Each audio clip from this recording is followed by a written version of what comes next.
problème qu'on rencontre dans nos églises, souvent, c'est lorsque on entend un message, on oriente souvent le message vers d'autres destinataires que nous. C'est-à-dire que lorsqu'on entend un message, on se dit « Franchement, ça c'est bon pour ma femme. C'est bon que ma femme, elle entende ça, parce que là, c'est vraiment pile poil pour elle. » Ou sinon, lorsqu'on a des messages, on entend des choses, on pense à ceux qui ne sont pas là. On dit c'est vraiment dommage qu'il ne soit pas là pour entendre ce que le pasteur dit, parce que c'est vraiment, c'est à propos pour lui, quoi. Et en fait, souvent on réagit comme ça. Quand on a une parole, on entend une parole de Dieu, on a la prédication, et puis on est là, on se dit, bon, ça c'est pas pour moi, ça c'est pour un tel, ou ça c'est pour... On distribue, vous savez, on distribue le message. Seigneur, ça c'est pour telle personne, ça c'est pour telle personne. Très vite, dans nos pensées, on peut être amené à orienter le message vers d'autres personnes que nous-mêmes. Et Dieu ne parle pas aux absents déjà, il parle à chacun d'entre nous. Et ce matin, la difficulté qu'on va avoir, c'est de se remettre en question. C'est de se remettre en question, c'est-à-dire que le Seigneur veut vraiment nous parler. Sa parole est là pour nous éclairer, pour nous dire la vérité. Et la difficulté pour nous, c'est de sortir de nos standards, sortir de ce qu'on a pu acquérir et puis dire, bon, mais là, c'est pas trop mal, je vais rester là. Non, Dieu vient nous bousculer. Sa parole est là pour venir nous bousculer. Sa parole est là pour dire, pas pour nous caresser dans le sens du poil, mais pour nous dire, là, ce qu'il faut là, c'est un changement. Là, ce qui manque là dans ta vie, c'est telle chose.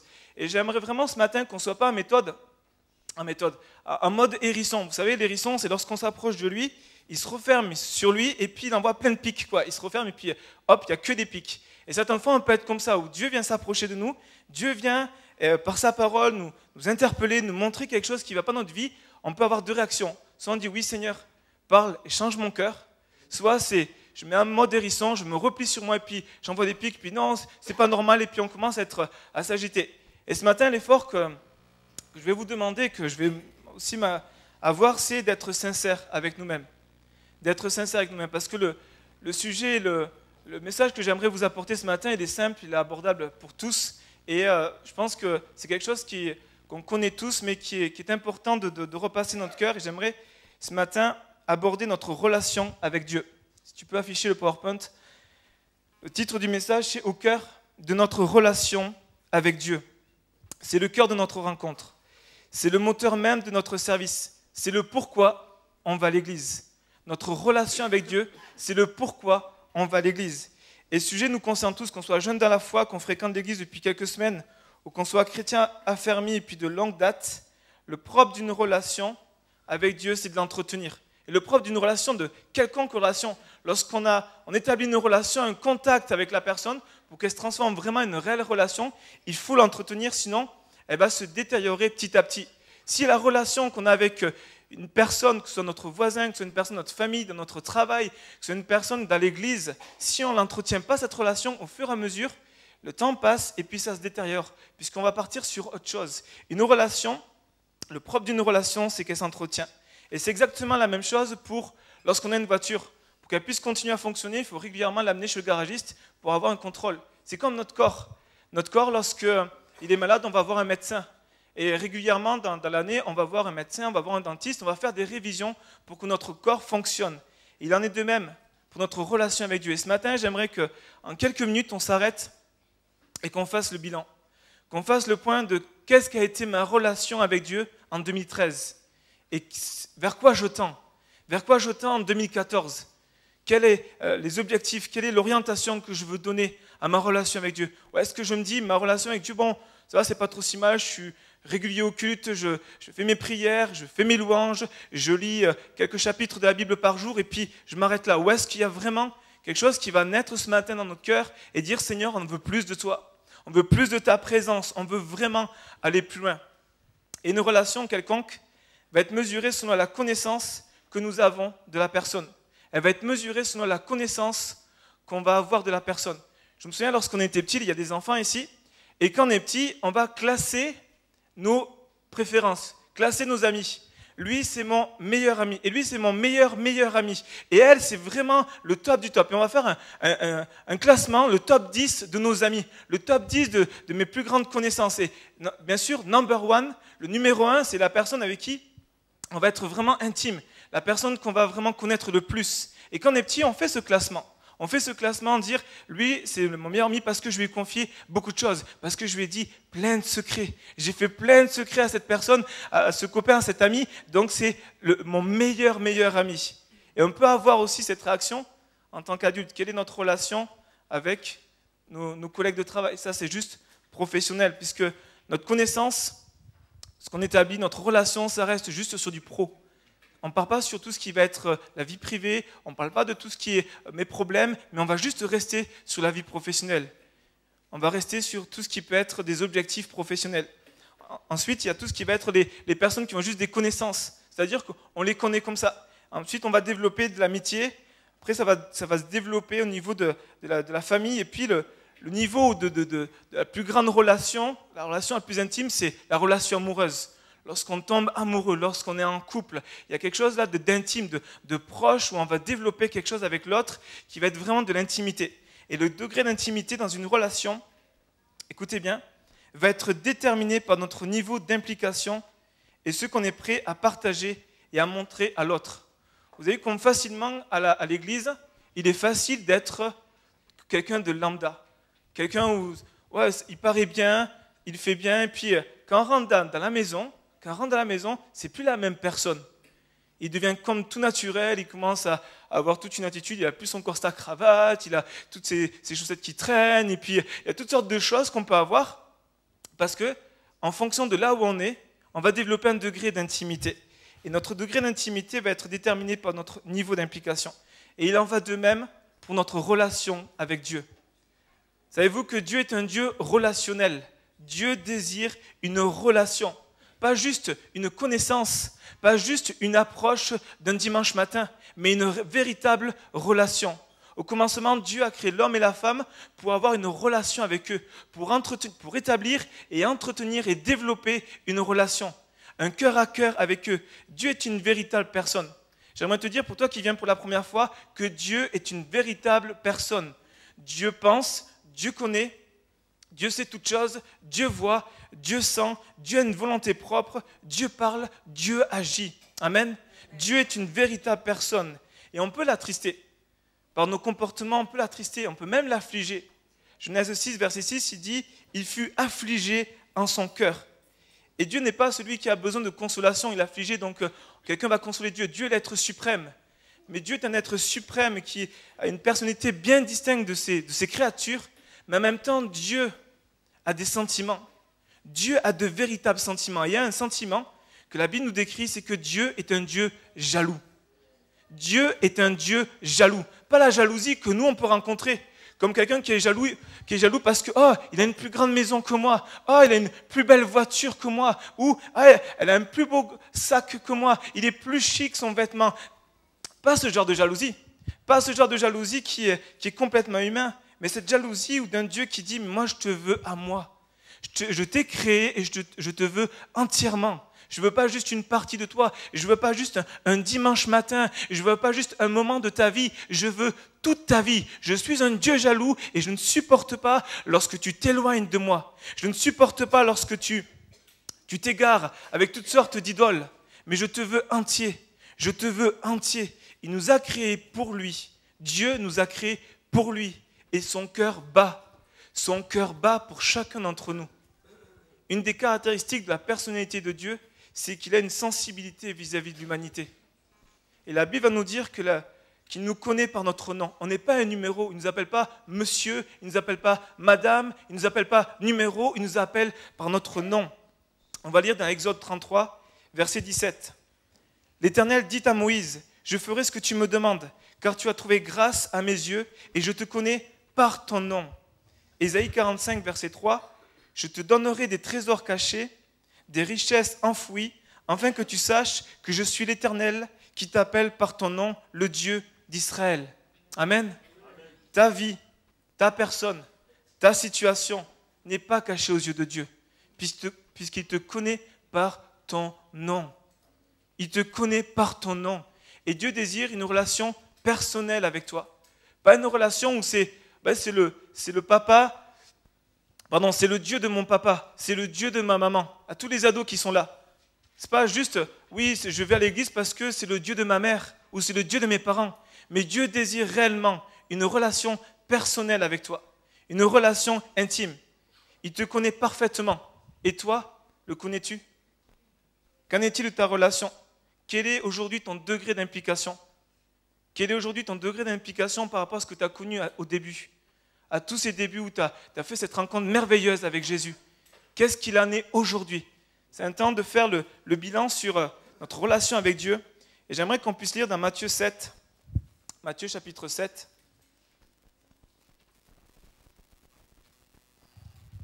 Et à partir du verset 21. C'est une parole qui est assez dure, mais une parole qui est importante de saisir. Jésus qui va dire, ceux qui me disent « Seigneur, Seigneur » n'entreront pas tous dans le royaume des cieux, mais seulement celui qui fait la volonté de mon Père céleste. Beaucoup me diront ce jour-là, « Seigneur, Seigneur, n'avons-nous pas prophétisé en ton nom? N'avons-nous pas chassé des démons en ton nom? N'avons-nous pas fait beaucoup de miracles en ton nom? Alors je leur dirai ouvertement, je ne vous ai jamais connu, éloignez-vous de moi, vous qui commettez le mal. » J'ai dit dans la version second 21. Dans la version second qu'on a régulièrement, c'est « vous qui commettez l'iniquité ». Le connaître, c'est l'essence même de notre vie sur terre. Connaître Dieu, c'est l'essence même de notre vie chrétienne. C'est pourquoi on vit, pourquoi on est chrétien, c'est pour connaître Dieu. C'est pour avoir cette connaissance, pas une connaissance juste intellectuelle, mais une connaissance de cœur. Et Jésus va évoquer ceux qui auront prophétisé en son nom. Il va dire, vous avez prophétisé en mon nom. Vous avez pu chasser des démons, vous avez pu faire des miracles. Mais il y a une chose que vous avez oubliée, la chose la plus importante, c'est de connaître la volonté de Dieu. C'est de le connaître lui. Parce que lorsqu'on connaît la volonté de Dieu, on a une relation intime. La relation intime va nous amener à développer cette connaissance de quelle est la volonté de Dieu. Quelqu'un qui ne connaît pas la volonté de Dieu, c'est quelqu'un qui est étranger à la relation avec Dieu, étranger à ce qu'il peut vivre avec Dieu. Moi, je ne sais pas ce que c'est la volonté de Dieu. La volonté de Dieu vient dans notre vie au fur et à mesure où on développe une connaissance de Dieu. On va chercher dans sa parole, on va se mettre du temps à part pour le chercher sa face. Et vous avez vu, Jésus, dans ce texte, va mettre un piédestal, va vraiment mettre à l'honneur la communion avec Dieu. Et va vraiment mettre au-dessus de tout la communion avec Dieu, au-dessus des dons de révélation, au-dessus des dons de puissance, au-dessus des dons d'inspiration. Chasser les démons, prophétiser. Ils ont fait des miracles, ils ont exercé les dons spirituels. Mais il a dit, vous avez fait toutes ces choses-là, mais il manque une chose, c'est la connaissance de Dieu. Et Jésus va dire, ce qui est le plus important et ce que Dieu regarde, ce n'est pas toutes les manifestations que vous pouvez faire à mon nom, c'est de me connaître moi le seul vrai Dieu, c'est de me connaître à moi. Et ces choses-là viendront par la suite. Et forcément, lorsqu'on va connaître Dieu, on va s'éloigner du mal. On va s'éloigner de l'iniquité et on va chercher à plaire à Dieu. La définition ici de connaître vient du grec ginosko, une connaissance obtenue par la proximité de la personne, une connaissance fondée sur une expérience personnelle. Mais c'est aussi une expression juive qui est utilisée pour la relation que l'homme peut avoir avec la femme pour enfanter des enfants. C'est une proximité. Jésus va dire, moi je ne cherche pas juste des gens qui vont me connaître intellectuellement, qui vont me connaître seulement parce que dit le pasteur, mais qui vont me connaître personnellement, par des expériences personnelles, par quelque chose qu'ils vont vivre. La vie éternelle, Jésus va dire, en 17, verset 3, « Or la vie éternelle, c'est qu'ils te connaissent toi, le seul vrai Dieu, et celui que tu as envoyé, Jésus-Christ. » C'est ça la vie éternelle. C'est pour ça qu'il va dire, mais retirez-vous de moi, parce que je ne vous connais pas. La vie éternelle, c'est de connaître le seul vrai Dieu et celui qui l'a envoyé, Jésus-Christ.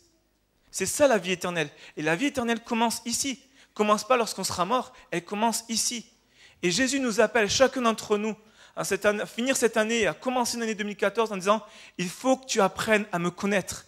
Il faut que tu apprennes à passer plus de temps avec moi. Il faut que tu apprennes à me chercher plus, à me chercher davantage, à ce que ton cœur soit tout entier vers moi. Amen.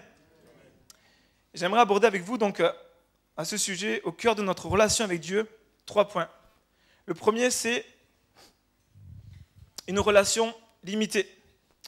Nous pouvons limiter notre relation à Dieu, à ce lieu.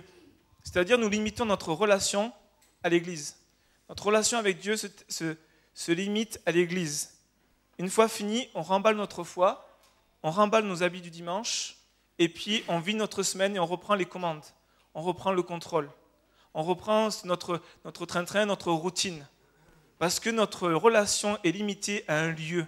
Beaucoup de gens sur Terre ont une relation avec Dieu, une relation, soi-disant relation avec Dieu, limitée à un lieu. Mais nous avons, nous, le privilège d'avoir un Dieu accessible partout. Que tu sois chez toi, que tu sois dans ton travail, que tu sois dans ta douche, que tu sois dans ton bureau, que tu sois dans ta cuisine, que tu sois dans ton salon, dans ta chambre, peu importe où tu te trouves, tu as un accès auprès de Dieu. Par Jésus-Christ, tu as un accès illimité avec Dieu. Souvent, on va se limiter à un lieu, mais Dieu dit, mais je veux une relation permanente. Comme tu as une relation avec ta femme, avec tes enfants, avec ton meilleur ami, moi je cherche cette relation avec toi. On peut avoir aussi une relation limitée à quelques contacts dans la semaine. Assez rapide parce qu'on n'a pas trop le temps. J'appelle cette relation la relation SMS. Tu peux nous mettre, voilà, c'est la relation SMS. C'est-à-dire, on prend vite on va au plus vite et on prend quelques news. Vous avez vu combien c'est difficile d'établir une relation profonde avec des SMS?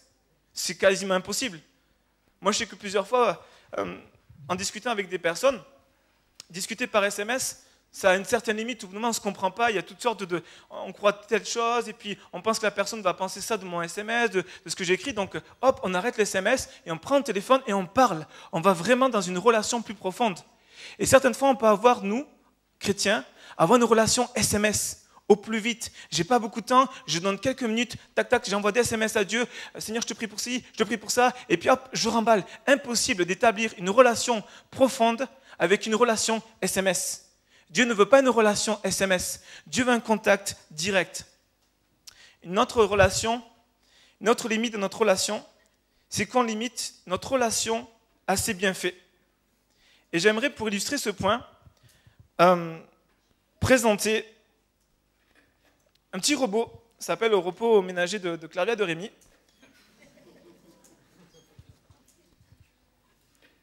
Et il y a quelques temps, je réfléchissais à ça en faisant des crêpes. Et je me disais, c'est chouette ce qu'ils ont inventé. Ça nous facilite vraiment la cuisine, en tout cas pour ceux qui font la cuisine. Hein, je parle des hommes, ça ne les concerne pas du tout. Mais pour certains, vraiment, ça nous facilite vraiment la cuisine. C'est super rapide et puis c'est simple. On veut faire une pâte à pizza, on va programmer le robot en fonction de la pâte à pizza. On branche, on met les accessoires importants et nécessaires pour ça. Et puis on appuie sur le bouton et on laisse faire. On met les ingrédients, bien sûr, et puis on laisse faire. On veut changer, on se dit, on en a marre des pizzas, on veut faire des pâtes à crêpes. Hop, on tourne de l'autre côté, et puis on fait des pâtes à crêpes. Et puis, au bout d'un moment, on se dit, bon, il faut quand même manger un peu plus équilibré, ok? Surtout les étudiants, on veut manger équilibré, les fruits et légumes, 5 par jour. Hop, on passe sur le deuxième mode, et puis on coupe des carottes, on coupe des courgettes, on coupe des concombres, et puis il faut nous faire nos légumes. Il faut qu'on soit en bonne santé, donc on part sur des légumes. Et puis au bout d'un moment, on se dit, moi, ça me saoule de manger des légumes, je vais manger plutôt des milkshakes, je vais prendre ce qui est à la mode en ce moment, les smoothies. Donc on change, hop, on enlève tout ça.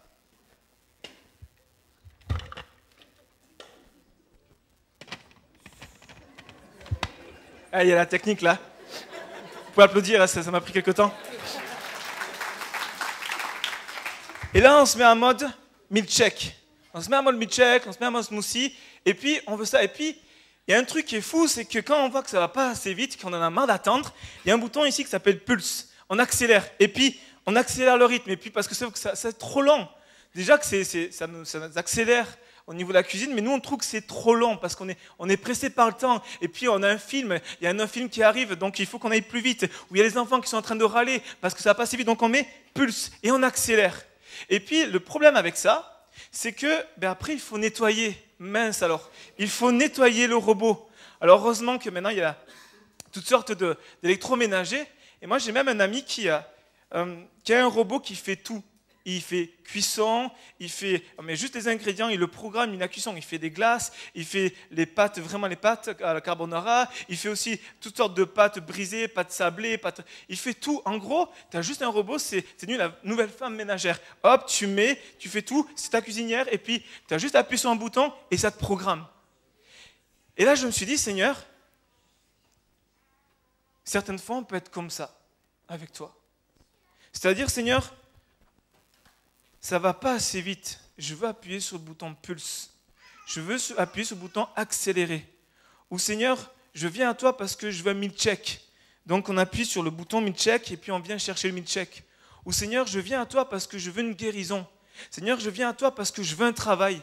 Seigneur, je viens à toi parce que je sais que tu es bon et que dans ta bonté, tu vas me donner la plus merveilleuse des femmes. Seigneur, je viens à toi parce que j'en ai marre d'être comme ça et je veux que ça change. Et on appuie sur tel ou tel bouton.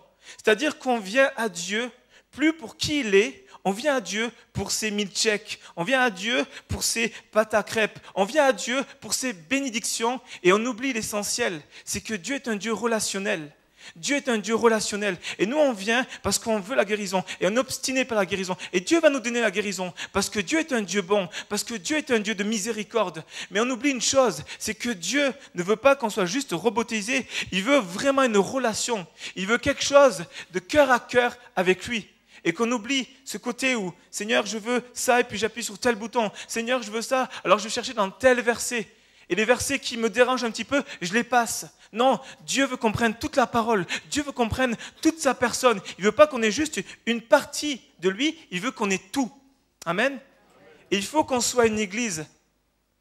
Des hommes, des femmes qui vont chercher vraiment Dieu pour qui il est. Pour qui il est. Et ce genre de relation avec Dieu, c'est lorsque ça ne va pas, ou lorsqu'on n'a pas ce qu'on veut, on abandonne. Lorsqu'arrive un moment difficile, on découvre l'évangile, on trouve ça merveilleux, Dieu nous a donné un emploi, Dieu nous a guéris, Dieu a déversé ses bienfaits, on bénit Dieu pour cela. Mais lorsqu'arrive un moment de tempête, lorsqu'arrive un moment d'épreuve, on laisse tomber, on dit « je passe à autre chose, je passe à autre chose ». Et beaucoup de gens, on le voit dans la Bible, beaucoup de gens se sont approchés de Jésus. Ils avaient soif de Jésus pour ce qu'il faisait. Soif de Jésus parce qu'ils voyaient de grandes choses, des miracles, des prodiges. Ils voyaient la multiplication des pains. Ils voyaient toutes ces choses-là. Ils ont dit, on va voir Jésus. Beaucoup de gens accourent vers Jésus. Et puis dès qu'il n'y a plus de spectaculaire, dès que Jésus commence à les creuser un peu plus profond dans leur vie, va commencer à mettre le doigt là où ça fait mal. Ils vont dire, non, non, cette parole, on ne peut pas l'entendre. À bientôt, Jésus. Cette parole que tu me dis là, je ne peux pas l'entendre. C'est insupportable pour moi, donc je te mets de côté. Mais lorsque Jésus fait des miracles, lorsque Jésus guérit, ils sont toujours au premier rang. Mais lorsque Jésus vient dire, là il faut que tu changes, là il y a un péché dans ta vie, il faut que ça s'arrête, là il faut que tu mettes de l'ordre dans ta vie. Les gens directs, modérissants, on se replie, on ne veut plus de Jésus. Il y a un passage dans Luc qui nous illustre bien cette vérité, Luc 17, versets 11 à 19. Jésus se rendant à Jérusalem, passait entre la Samarie et la Galilée. Comme il entrait dans un village, 10 lépreux vinrent à sa rencontre, se tenant à distance. Ils élevèrent la voix et dirent « Jésus, Maître, aie pitié de nous ». Dès qu'il les eut vus, il leur dit « Allez vous montrer au sacrificateur ». Et pendant qu'ils y allaient, il arriva qu'ils furent guéris. L'un d'eux, se voyant guéri, revint sur ses pas, glorifiant Dieu à haute voix. Il tomba sur sa face aux pieds de Jésus et lui rendit grâce. C'était un Samaritain. Jésus, prenant la parole, dit « Les 10 n'ont-ils pas été guéris? Et les 9 autres, où sont-ils? Ne s'est-il trouvé que cet étranger pour revenir et donner gloire à Dieu ?» Puis il lui dit « Lève-toi, va, ta foi t'a sauvé. » 10 lépreux qui vont voir Jésus, un qui revient. Et Jésus, quand on voit cette illustration, c'est pas par hasard. Sur 10, il n'y en a qu'un. Il n'y en a qu'un sur 10. Il n'y en a qu'un qui revient à Jésus pour ce qu'il est. 10 ont été guéris, 9 par dit, on a eu la guérison, c'est parti, puis on va continuer notre vie, Jésus nous a guéris, amen, alléluia. Et juste un revient pour glorifier Dieu. Juste un revient pour dire, Seigneur, merci.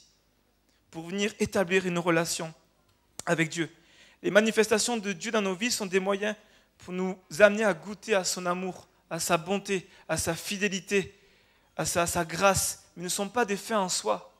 Parce qu'une relation comme ça va être une relation bancale. Parce que lorsque les dimanches, on va entendre l'équipe de louanges qui vont être là et qui vont dire « Allez, on va louer Dieu » ou le pasteur qui va être là et qui va dire « Allez, célébrons le Seigneur et puis louons de tout notre cœur, ouvrons notre bouche et bénissons Dieu. » On va être là dans cette relation et dire « Seigneur, qu'est-ce que tu as fait pour moi cette semaine ? Seigneur, quels sont les bienfaits sur lesquels je vais pouvoir te louer ? Et s'il n'y en a pas, on ne loue pas Dieu. S'il n'y en a pas, on ne va pas élever notre voix. Parce que notre relation va être basée sur ses bienfaits et plus sur son cœur, plus sur ce qu'il est. Et ça va nous amener à avoir une relation bancale. Et Dieu désire rétablir, Dieu désire développer, restaurer avec chacun d'entre nous une relation de cœur à cœur. Amen. Une relation de cœur à cœur. Le deuxième point que j'aimerais aborder avec vous, c'est révélation ou religion. Comme je vous disais en introduction, c'est que cette parole nous concerne tous. Souvent, quand on parle de religion, on se dit c'est pour les gens qui sont vraiment religieux. Moi, ça ne me concerne pas. Et pourtant, c'est facile et c'est très sournois de tomber dans la religiosité. C'est très très rapide de tomber dans la religiosité. En venant sur terre, Jésus est venu bousculer les gens et les érudits de son époque. Une des plus grandes et plus importantes révélations que Jésus a amenées en venant sur terre, c'est d'amener cette révélation que Dieu est un Père. Dieu est un Père pour chacun d'entre nous. Et ses disciples qui l'accompagnaient ont remarqué que Jésus avait une relation toute particulière avec Dieu. Ils ont vu beaucoup de maîtres, ils ont vu beaucoup de rabbis, ils ont grandi avec toutes sortes de coutumes, de lois, de rites, ils ont vu des chefs religieux, ils ont vu des grands hommes qui étaient estimés, applaudis de la foule. Mais là, ils voient un homme qui a une relation particulière avec Dieu, une relation d'intimité. Et ils vont se dire, il y a quelque chose dans cet homme. Et ils vont lui dire, enseigne-nous à prier. En gros, c'est comment tu communiques avec Dieu. Quelle est cette relation que tu as avec Dieu? Enseigne-nous cette relation que tu as avec Dieu, parce que la relation que tu as avec Dieu, elle est différente de toutes les relations qu'on a pu voir des autres. Cette relation de proximité, tu parles à Dieu comme quelqu'un qui est tellement proche, qui est à côté de toi, quelqu'un qui a une intimité, qui te connaît parfaitement et que tu connais. Et Jésus va dire, Luc 11, versets 1 à 2, Jésus priait un jour à un certain lieu. Lorsqu'il eut achevé, un de ses disciples lui dit, « Seigneur, enseigne-nous à prier, comme Jean l'a enseigné à ses disciples. » Et il leur dit, « Quand vous priez, dites Père. » Voici la révélation que Dieu leur a donnée, que Jésus a donnée à ses disciples.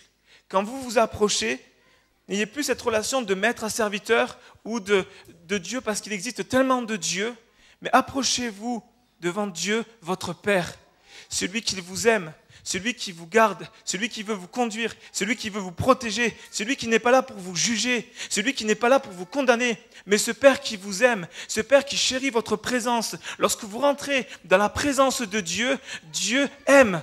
Dieu, et là il se réjouit lorsque ses enfants viennent à lui, lorsque ses enfants viennent dans un temps de prière, dans un temps de jeûne et de prière. Dieu se réjouit et dit, j'aime quand j'ai mes enfants auprès de moi, quand ils viennent à moi me demander, quand ils viennent à moi dans ma présence. Dieu se réjouit parce que Dieu est un Père pour nous. Et Jésus va révéler à ses disciples cette révélation qui est vraiment fondamentale pour chacun d'entre nous, dans notre relation, et qui va déterminer notre degré d'intimité, c'est cette relation avec le Père. Cette relation avec le Père. Matthieu 6 va dire, Jésus va dire, lorsque vous priez, ne soyez pas comme des hypocrites, qui aiment à prier debout dans les synagogues et au coin de rue, pour être vus des hommes. Je vous le dis en vérité, ils reçoivent leur récompense. Mais quand tu pries, entre dans ta chambre, ferme ta porte et prie ton Père, qui est là dans le lieu secret, et ton Père, qui voit dans le secret, te le rendra. En priant, ne multipliez pas de vaines paroles, comme les païens, qui s'imaginent qu'à force de paroles, ils seront exaucés. Ne leur ressemblez pas, car votre Père sait de quoi vous avez besoin avant que vous lui demandiez. Vous donc, voici donc comment vous devez prier. Notre Père qui est aux cieux. Jésus va orienter, dire arrêtez avec l'apparence. Arrêtez en croyant que c'est en multipliant toutes sortes de paroles, toutes sortes de vaines paroles que vous allez être entendus de Dieu. Dieu désire une chose, c'est lorsque vous vous approchez de lui, vous vous approchez en tant qu'enfant de Dieu. Vous vous approchez d'un Père qui connaît vos besoins, d'un Père qui vous connaît parfaitement. Vous n'avez pas besoin de tout lui expliquer parce que Dieu vous connaît parfaitement. Il nous connaît par notre nom, mais il connaît notre situation parfaitement. Et lorsqu'on s'approche de lui, Dieu dit, il faut que tu t'approches avec ce degré d'intimité de Père. Ce Père qui connaît ses enfants, ce Père qui a conçu ses enfants, ce Père qui a voulu ses enfants, ce Père qui a désiré que ses enfants viennent sur terre. Et Jésus va souvent employer la relation de Dieu avec nous, avec celle d'un père et d'un fils. Matthieu 7 va dire, verset 11, « Si donc méchants que vous l'êtes, vous savez donner de bonnes choses à vos enfants, à combien plus forte raison votre Père, qui est dans les cieux, donnera-t-il de bonnes choses à ceux qui les lui demandent ?» Et on peut facilement, au fur et à mesure de notre marche chrétienne, on peut facilement perdre de vue cette vision, perdre de vue cette relation que Dieu est un Père. Et certaines fois, on vient avec notre poids de culpabilité, certaines fois, on vient avec tous nos manquements, ou tout ce qu'on n'a pas fait, ou tout ce qu'on a manqué. Et puis on vient, on dit, Seigneur, mais je manque, Seigneur, je loupe. Et Dieu dit, mais je suis un Père. Viens pas à moi comme un esclave, viens pas à moi comme simplement un serviteur. Moi, je veux que lorsque tu t'approches de moi, tu viennes avec ce cœur d'enfant qui dit, Père, je suis fatigué de cette situation. Père, tu me connais avec tout ce qui pèse, tout ce qui m'alourdit, ces responsabilités, cette pression au travail, cette pression dans ma famille. Père, je suis complètement perdu. J'ai besoin que tu me guides, que tu me diriges. Et Dieu est ce Père qui va nous conduire, qui va nous diriger, qui va nous prendre la main et nous montrer les choses. Et ce qui va être intéressant, c'est lorsque Jésus va communiquer ce cœur de Père, il va se retrouver confronté à des religieux. Et la plus grosse difficulté que Jésus rencontre, c'est avec des religieux. Et ce qui est paradoxal, c'est que ces gens-là sont censés connaître Dieu mieux que quiconque. C'est les gens qui sont enseignés dans la Bible, dans la Torah. En tout cas, c'est des gens c'est leur travail, c'est leur job. Ils méditent sur ça tous les jours, ils réfléchissent à ça, ils ont des discussions, ils ont toutes sortes de débats. Et pourtant, c'est avec eux. C'est avec ces gens-là qui sont soi-disant des érudits de la parole, qui sont des docteurs de la loi, qui sont des hommes qui sont enseignés, qui sont intelligents. C'est avec ces gens-là que Jésus va rencontrer le plus d'opposition. Parce qu'ils vont être sur des principes humains, parce qu'ils vont être sur des coutumes, parce qu'ils ne veulent pas abandonner leurs traditions, parce qu'ils ne veulent pas abandonner leurs lois, parce qu'ils ne veulent pas abandonner leur prestance, ils ne veulent pas abandonner leur apparence.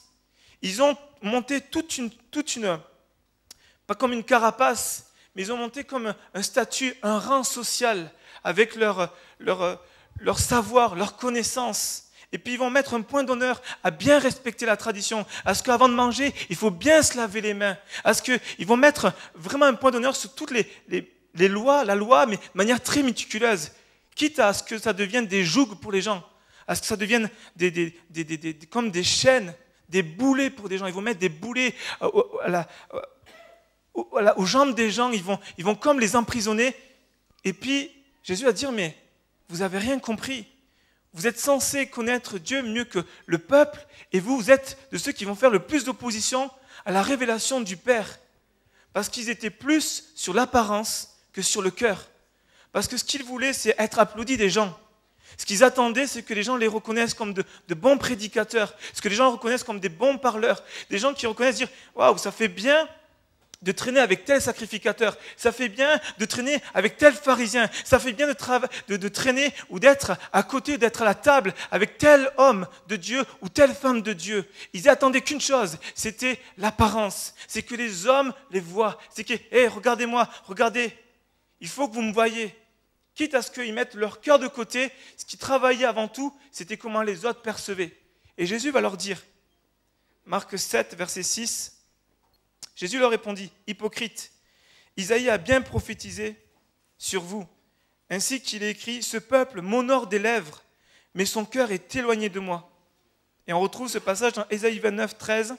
Le Seigneur dit, « Quand ce peuple s'approche de moi, il m'honore de la bouche et des lèvres, mais son cœur est éloigné de moi. Et la crainte qu'il a de moi n'est que précepte et tradition humaine. » Seigneur, tu es bon, Seigneur, tu es merveilleux, Seigneur, tu es grand. Ils font toutes sortes de belles prières. Et là, on peut tromper les hommes. On peut avoir toutes sortes d'apparences et être vraiment apprécié de beaucoup de gens. Mais Dieu, on ne peut pas le tromper. Et Jésus va dire, vous m'honorez des lèvres, vous m'honorez de votre bouche, mais votre cœur n'y est pas. Votre cœur n'y est pas. Ce que Dieu cherche, c'est notre cœur. Ce n'est pas l'apparence, c'est notre cœur. Et ces gens-là vont mettre vraiment une connaissance, une vérité qu'ils connaissaient bien, qu'on trouve dans 1 Samuel 16, verset 7. Et l'Éternel dit à Samuel, ne prends point garde à son apparence et la hauteur de sa taille, car je l'ai rejeté. L'Éternel ne considère pas ce que l'homme considère. L'homme regarde à ce qui frappe les yeux, mais l'Éternel regarde au cœur. L'homme regarde à ce qui frappe les yeux, mais l'Éternel regarde au cœur. Et on est dans une société, on grandit, on évolue, on est conditionné dans une société d'apparence, où il faut paraître, où le paraître va être plus important que ce qui est à l'intérieur, où le paraître va être plus important comparé à ce que tu es vraiment. Et Dieu dit, moi je ne considère pas ce que l'homme considère, ce que toutes les personnes peuvent faire autour de toi, t'applaudir et apprécier. Moi je ne considère pas ça. Ma mesure n'est pas celle des hommes, ma mesure est celle de ton cœur, ma mesure de comment tu t'approches de moi, de quelle manière tu te tiens, de quelle manière tu te comportes, de quelle manière tu vis, de quelle manière tu vis ma parole. Ce qui m'importe, c'est ça. Tu peux tromper tous les gens qui sont autour de toi, quitte à même tromper ta famille, mais tu ne peux pas tromper ce que je suis. Tu ne peux pas tromper qui je suis parce que je lis dans ton cœur comme je lis dans un livre. Amen.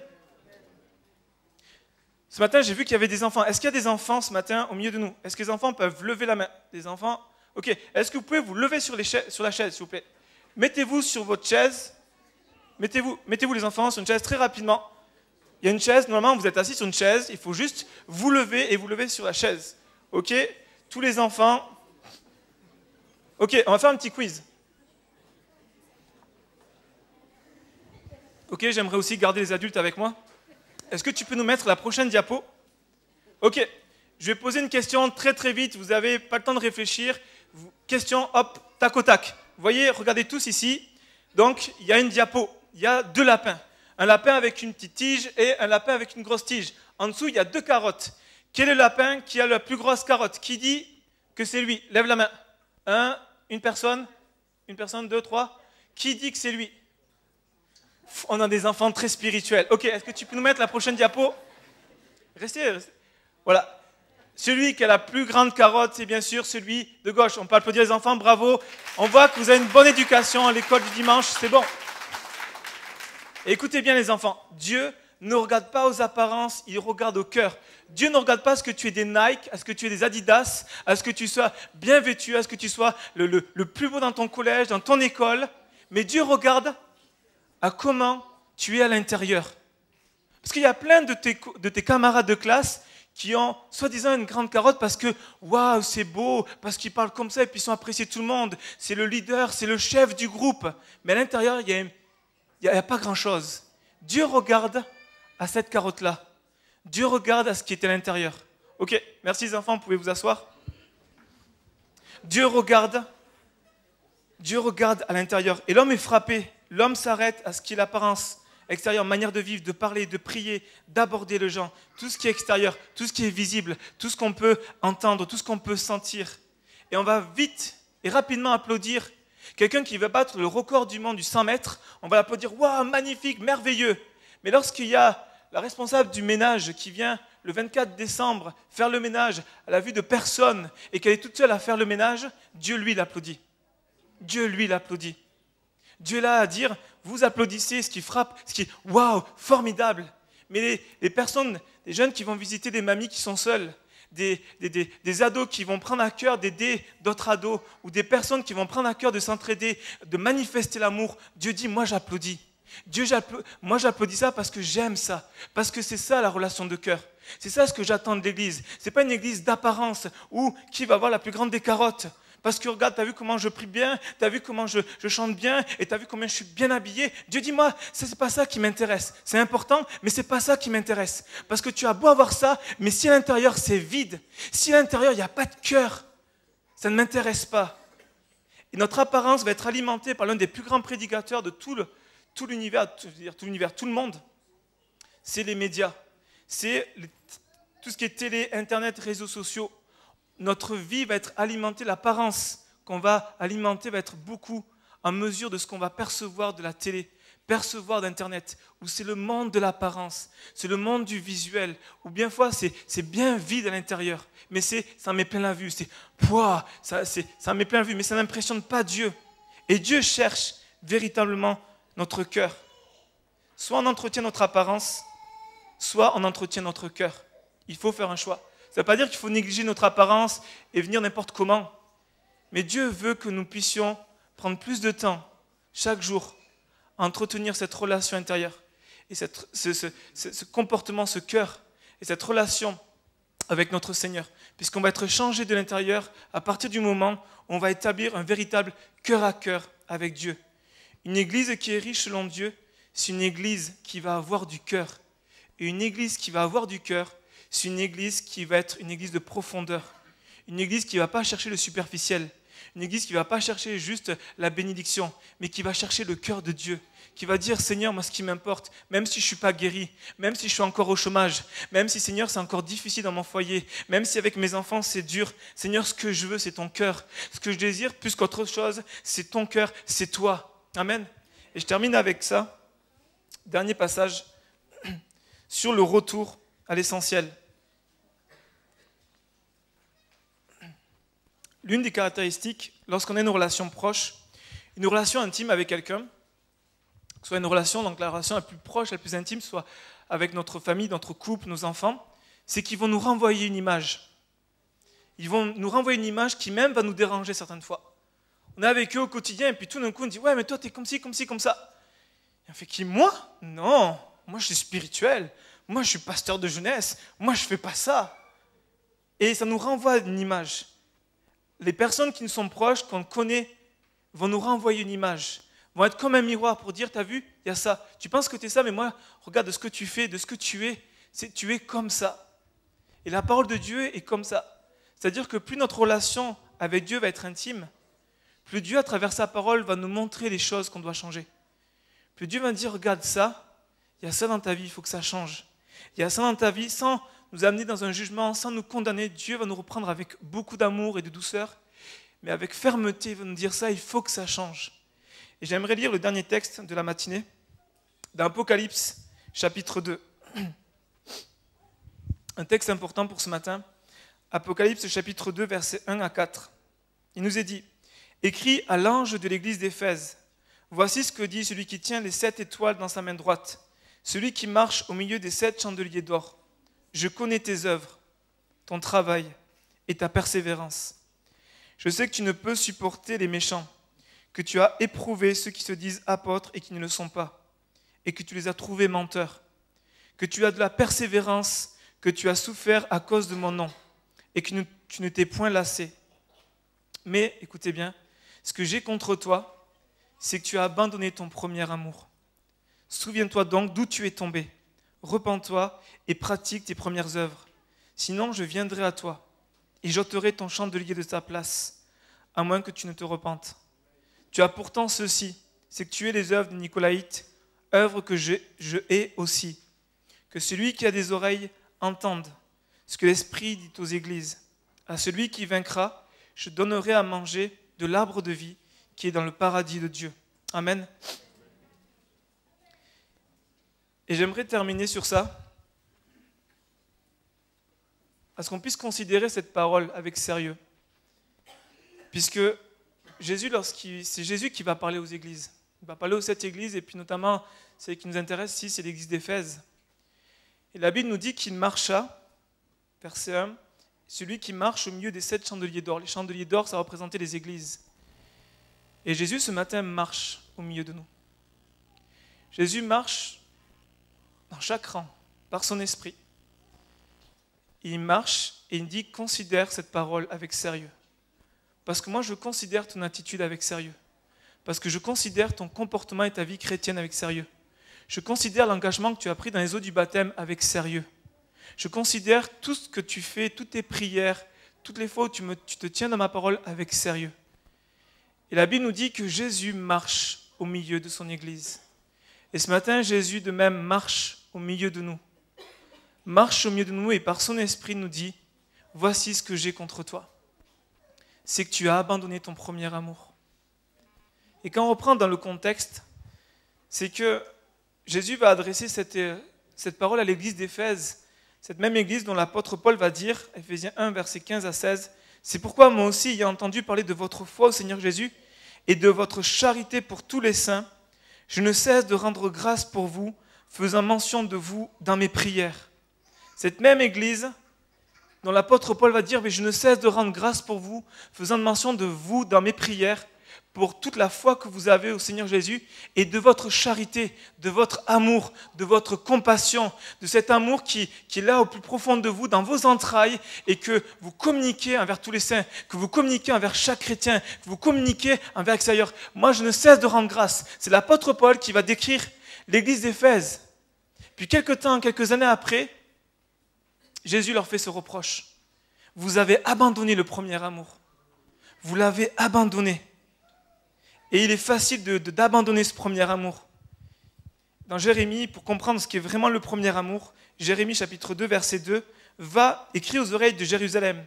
Ainsi, par l'Éternel, je me souviens de ton amour, lorsque tu étais jeune, de ton affection, lorsque tu étais fiancé, quand tu me suivais au désert dans une terre inculte. Là, on voit que le premier amour, c'est cet amour fou, cet amour dans Jérémie qui nous parle d'un homme et d'une femme qui se rencontrent, et c'est le premier amour. Pas le coup de foudre, qui est un petit peu, qui est pas vraiment dans une réalité, mais ce premier amour où il n'y a qu'elle, il n'y a que lui, où le temps il passe si vite. Et puis on se dit déjà c'est l'heure où on ne fait que penser à elle, et puis on ne trouve pas les mots. Les mots ne sont pas assez suffisants pour dire combien on l'aime. Ces moments d'amour qu'on rencontre, qu'on a tous, ou j'espère que vous allez un jour rencontrer, ou ces moments-là où dire, mais j'ai envie de te dire un mot, je trouve pas les mots pour t'exprimer tellement je t'aime, tellement il y a un amour fort, tellement il y a un amour qui bout en moi, tellement il y a cet amour-là, je trouve pas de mots, il n'y a pas de mots suffisants pour te dire combien je t'aime. C'est cet amour-là que Dieu parle, cet amour qui ne compte pas, cet amour qui est intense, cet amour qui est passionné, cet amour qui est là, qui avec une ferveur, cet amour qui dit peu importe le temps que je passe du temps avec elle ou avec lui parce que je l'aime, parce que je l'apprécie. Dieu dit, ce premier amour, tu l'as abandonné. Ce premier amour, cette ferveur, ce début, cette rencontre où il n'y avait que moi, où tu ne priais que moi, où tu passais des heures dans ma présence sans te soucier du temps, oubliant ta montre, mettant ta montre de côté et passant du temps avec moi. Ce temps-là, je le recherche. Ce temps-là, je veux qu'il revienne avec. Je veux que tu reviennes dans ces moments-là. Je veux que tu reviennes dans ces temps où il n'y avait que moi, où tu étais rempli d'amour pour moi. Dieu dit, je cherche cet amour. Alors j'invite les musiciens. Dieu nous dit ce matin, où est ton premier amour? Où est ton premier amour? 2013 a été marqué par l'amour que tu as communiqué à Dieu. Cet amour intense au-delà de la routine, au-delà de venir les dimanches matins, au-delà de venir où soit on décroche de notre quotidien et puis on se dit Seigneur, qu'est-ce qu'il en est véritablement de ma relation avec toi? Est-ce que j'ai toujours ce premier amour? Est-ce que j'ai toujours cette fougue? Est-ce que j'ai toujours cette passion qui m'anime, ce feu qui brûle en moi? Ce désir de dire, Seigneur, je veux t'adorer plus que toute autre chose. Tu es la personne la plus importante, celle qui compte le plus pour ma vie. Seigneur, celle que je désire le plus, au-delà de tous les bienfaits, au-delà de tout ce que tu peux m'accorder. Ce que je désire plus que tout, Seigneur, c'est ta présence. C'est ton cœur, c'est d'être là près de toi et de venir pour te parler avec mon Père, échanger, avoir ce cœur à cœur, sortir de ce tête à tête où je connais les choses, où je sais les choses, mais venir t'ouvrir mon cœur et te dire, vois Seigneur, vois ce qui se passe à l'intérieur. Je veux redécouvrir ce premier amour, tomber vraiment follement amoureux de toi, tomber amoureux de toi comme si c'était la première fois. Je sais que pour certains ça fait bizarre d'entendre ça. Un jour, j'ai vécu une expérience avec Dieu. C'était mes premières années sur Limoges. On commençait la cellule de prière. Et puis, je passais du temps pour chercher la face de Dieu, pour prier. Et puis, j'avais des temps de révision. Et mes moments que j'aimais le plus, c'était dans mes temps de révision, où je faisais des pauses. Je me faisais des pauses prières. Je me faisais des pauses où je me retrouvais avec Dieu parce que j'aimais passer du temps avec Dieu. Puis, je me souviens d'un temps où j'avais du mal à étudier sur une certaine matière. Et je me suis arrêté, je me dis, je vais m'arrêter, je vais prendre un temps avec Dieu. Et je me suis arrêté, et puis j'ai commencé à ouvrir mon cœur et à parler avec mon Père de tout, avec tout mon cœur, avec mes mots. Et puis je savais que j'étais tout seul, donc je pouvais être libre. Et j'ai commencé à vivre un moment intense dans l'amour de Dieu. J'étais inondé de son amour. Et puis, je ne pouvais pas tenir debout, je me suis mis à genoux et j'ai dit, Seigneur, mais ton amour est tellement intense, tellement fort et me comble si parfaitement. Et là, dans ces moments-là, il n'y a rien qui peut combler autre chose, qui peut me combler autrement que la présence de Dieu. Dieu me comblait si parfaitement. Il n'y avait rien qui pouvait le remplacer. Il n'y avait rien qui me manquait à ce moment-là. C'était la présence satisfaisante de Dieu. Et cet amour m'envahissait, m'envahissait. Et alors que cet amour m'envahissait, j'ai dit quelque chose qui m'a surpris. J'ai dit, Seigneur, c'est fou, mais c'est comme si là, je tombais amoureux de toi.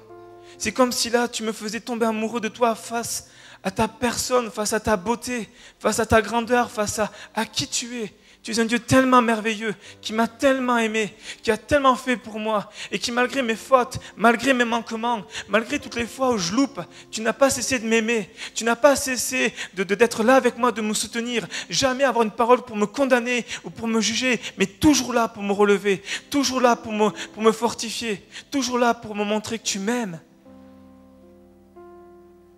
Et je suis tombé dans cet amour si intense, et puis alors que je préparais ce message, je dis, Seigneur, je veux redécouvrir ce premier amour.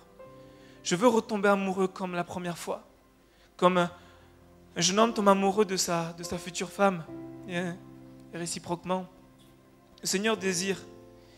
Il dit, tu as manifesté des œuvres de charité, des actions envers les plus démunis. Tu as fourni un travail sans relâche, tu as combattu l'immoralité, tu as préservé la sainte doctrine, tu as combattu face à la persécution. Mais tu as oublié ce qui en faisait ta force, c'est ce premier amour. C'est exactement la même chose dans Corinthiens 13, il dit, tu peux faire plein de choses pour moi. Tu peux même mourir en martyr, mais si tu n'as pas l'amour, ça ne sert à rien. Tu as beau jouer d'un meilleur d'être le plus talentueux au niveau des instruments de musique, ou le chantre le plus merveilleux à entendre, ou faire de belles choses. Si tu n'as pas l'amour, ça ne sert à rien. Tu n'as pas donné toutes les prophéties que tu veux, tous les dons spirituels que tu veux. Si tu n'as pas l'amour, cela ne sert à rien. Jésus nous ramène ce matin à l'essentiel. Jésus veut ramener ce matin chacun d'entre nous au cœur, dire, il faut que tu reviennes à ce premier amour. Il faut que tu abandonnes toutes les choses qui est venues combattre ce premier amour. Et nous pouvons rapidement mettre de côté notre premier amour suite à des conflits, à un surmenage, à un trop plein d'activités, à une fatigue physique, à tout ce qu'on va être endurci, on va être rigide, ou à toutes les déceptions qu'on a pu avoir, ou toutes les fois on a été comme dans l'illusion, ou toutes les fois on a pris un coup sur la tête et puis ça nous a mis par terre et puis là on a du mal à se relever. Et notre amour pour Dieu est bien loin. Toutes les fois où on n'a pas eu les choses qu'on voulait, toutes les fois où on s'attendait à des choses bien précises, et on ne les a pas eues comme nous, on les voulait. On n'a pas eu les choses de Dieu comme nous, on les voulait. Donc ce qui fait qu'on se renferme. Et notre premier amour s'éteint, se refroidit. Le découragement peut être aussi quelque chose qui va éteindre ce premier amour. Les pressions, les difficultés de la vie, toute la violence de notre société, l'individualisme grandissant. Et puis cette indifférence qui est de plus en plus présente dans nos vies vient refroidir cet amour. Mais Dieu dit ce matin, je cherche ce cœur. Je cherche ce cœur qui va m'aimer comme tout à nouveau. Il va dire, il nous invite chacun d'entre nous à prendre conscience. Souviens-toi, prends conscience, repens-toi et reviens à ses premières œuvres. Cette fougue, cette passion où tu ne comptais plus. Jésus t'appelle ce matin à revenir. J'aimerais vous inviter à fermer les yeux. Et là que j'ai terminé le message, j'aimerais que vraiment ce matin on puisse considérer la parole de Dieu avec sérieux.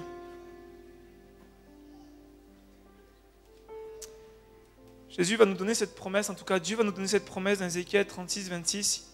Il nous dit, je vous donnerai un cœur nouveau. Je mettrai en vous un esprit nouveau. J'ôterai de votre cœur le cœur de pierre et je vous donnerai un cœur de chair. Ce matin, Seigneur, vois ton cœur. Ce matin, Seigneur, vois dans quel état est ton cœur. Rempli d'amertume, rempli de tristesse, rempli de découragement, rempli de fatigue. Ton cœur est devenu dur, ton cœur est devenu froid. Ton cœur n'est plus dans cette même joie d'un pardon tellement immérité. Ton cœur n'est plus dans cette joie d'un salut si grand parce qu'il s'est refroidi. Parce que les combats, les difficultés de cette vie, les pressions de ce monde t'ont amené à dire « je suis fatigué ». Mais ton Père qui est dans les cieux, ton Père qui te connaît si parfaitement, te dit ce matin, c'est ton temps.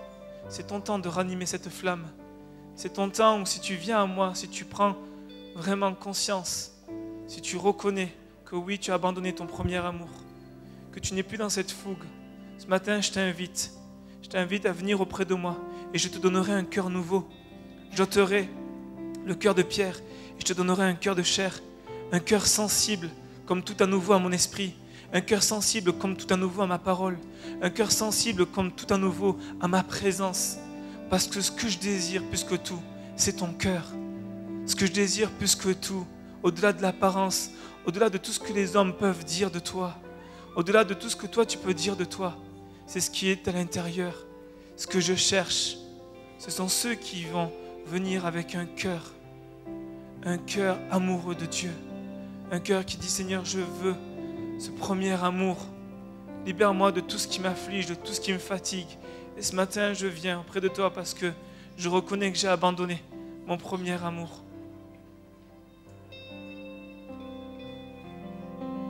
Alléluia, Jésus.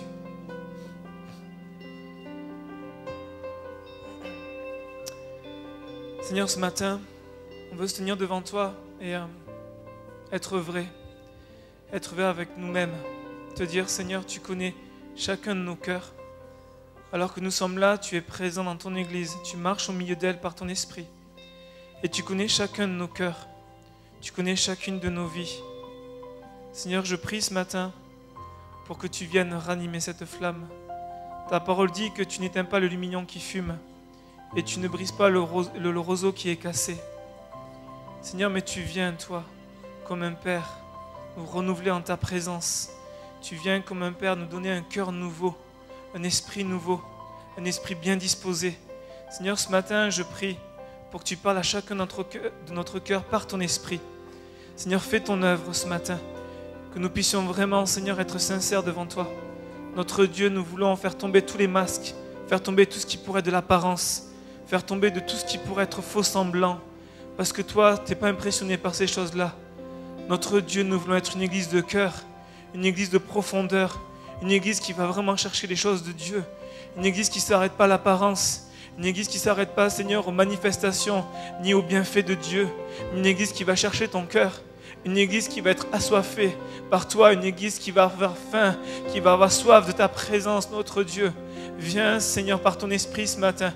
Je prie pour que tu viennes par ton esprit manifester ta grandeur, que tu viennes réveiller nos consciences, que tu viennes te révéler comme tout à nouveau, que tu viennes enflammer nos vies, que tu viennes embraser nos cœurs. Ce matin, je prie pour une passion nouvelle. Seigneur, je prie, Seigneur, pour un cœur nouveau. Je prie pour des restaurations dans une relation avec toi. Je prie pour des relations qui vont être rebâties de cœur à cœur avec toi. Seigneur, pour des âmes qui sont éloignées de toi, pour des vies qui ne te connaissent pas encore. Seigneur, que tu vas toucher ce matin, tu vas te révéler avec force, avec puissance, parce que tu es Dieu, ce Dieu qui nous connaît par notre nom, ce Dieu qui sait exactement ce qu'on vit, ce Dieu qui sait exactement ce qu'on est.